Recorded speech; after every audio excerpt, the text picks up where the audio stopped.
unholy land.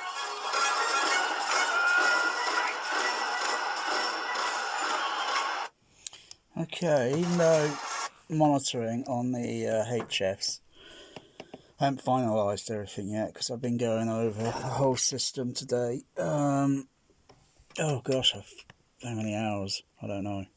Hours. I don't use auto EQ. Everything's done the original way. So manual EQ, everything done manually. Check through the processor level, check the amp return levels to see if everything's the same, and then place microphones up. I've only done common LCR at the moment, and my mics are over there and there, only set up ready to do the bass LF channels for left center, right center, and then eventually I'll go over to the HFs, and then I've got to, have everything set up, and then go back one speaker at a time, HF horns one at a time, LF one at a time. So I'm testing listening at the moment just to the LCR and dialogue pans, Foley panning, music, etc. Loudness, yeah, it can be a little bit too much, trifle too much. So just had a scene here and it was going over 70 dB, 70 dBA.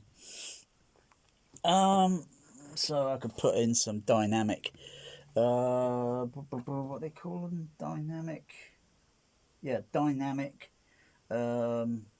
EQ range sort of thing. So I'm gonna dial in some filters on the Behringer DEQs at 500 Hz range, so that's roughly where the HF horns will take over, and of course the DEQs are running full range, so I'm not doing it discreetly as if I would have done in the past through the DCX, because the trouble with the DCX was the signal wouldn't really cut in with the audio limiters very easily that I would want it, because that only starts in around about minus 24 dB, whereas the dynamic EQ that you can use, but the trouble there is it uses up so much bandwidth, the processor, that is, it takes up so much of the processor, and then eventually, if you've got any PEQ filters in and then add dynamic EQ individually, then you suddenly realize the processor's out of CPU. It's got no storage space left. It's down to 0.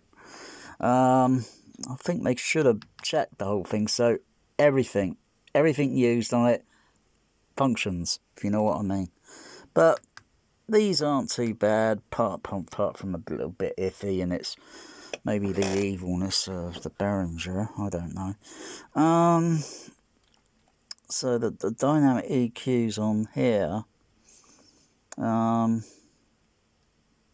think they go down to about minus 60. Just trying to remember what. So I've got to turn the filter on there. Just turn the filter on. Does it go down? Yeah, it goes down to minus 60 dB, which is good, because that then means I could get the action. The processor would then start to react to the dynamic ranges of the sound, and then start to attenuate it automatically, depending on the fader. So if I decrease the fader a little bit, the threshold level changes on the dynamics to where the limit is set on the dynamic range EQ. If it was set at 50, then it's only going to activate once that level of the dynamic range gets up to about 50. It's not going to go really any higher, but it would, because if you turn the fader up, it will still go up. If you activate an audio limiter, then it won't go any more higher than where the audio limiter is set at, and it will just clamp it and hold it there. It won't go any higher. unless of course you attenuate the gain levels or the amplifier levels and take them up a couple of few dB notches, so to speak.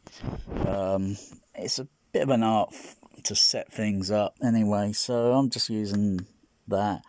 So I've got three programs for left and right, so 1, 2 and 3, so I could put a low frequency one in later on, and then have that attenuate slightly if I want to have it attenuate at a certain frequency range, so things don't sound harsh or whatever, and it sounds like THX, even though this would have been playing just bloody loud, not deafening, loud but exciting at the Empire Leicester Square, loud and exciting. Unlike the new THX that they put in the Empire, where it just wasn't the same. It was just ear deafening. I had to put earplugs in.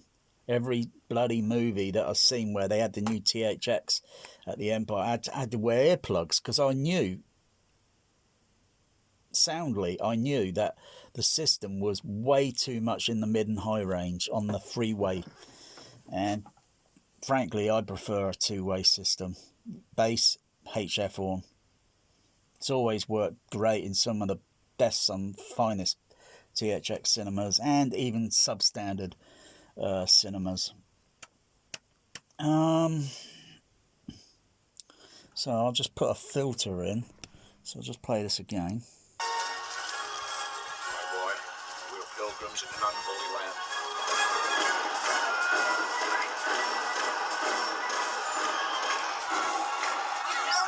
So that's going up to about 75 dB. You know, if you play pink noise, which is continuous, you know, it's bloody loud. Even 70 dB is bloody loud. You know, when you get up to 85, you know, oh gosh. Yeah, but what it was at the, I don't know. Anyway, never mind about that. That's history now, you know. It's no longer exists. Okay, so I'm going to put a dynamic threshold and turn the threshold level down on the EQ down to a certain level.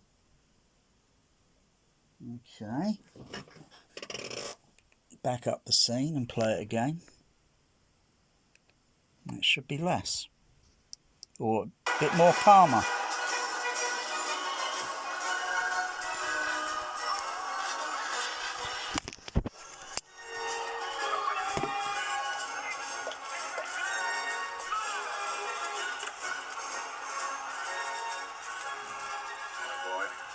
Pilgrims in an unholy land.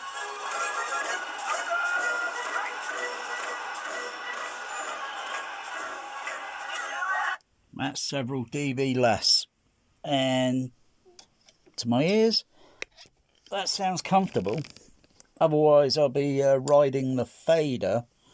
So if I were to turn it off, turn the threshold level back to 0,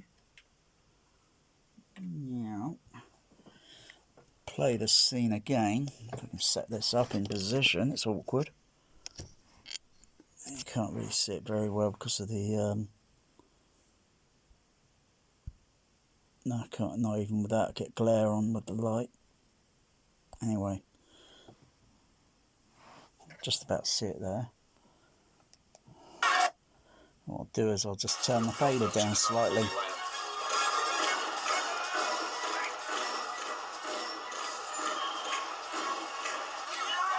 Yeah, from about 0 dB on the fader, turn it down about 4 dB. It's yeah.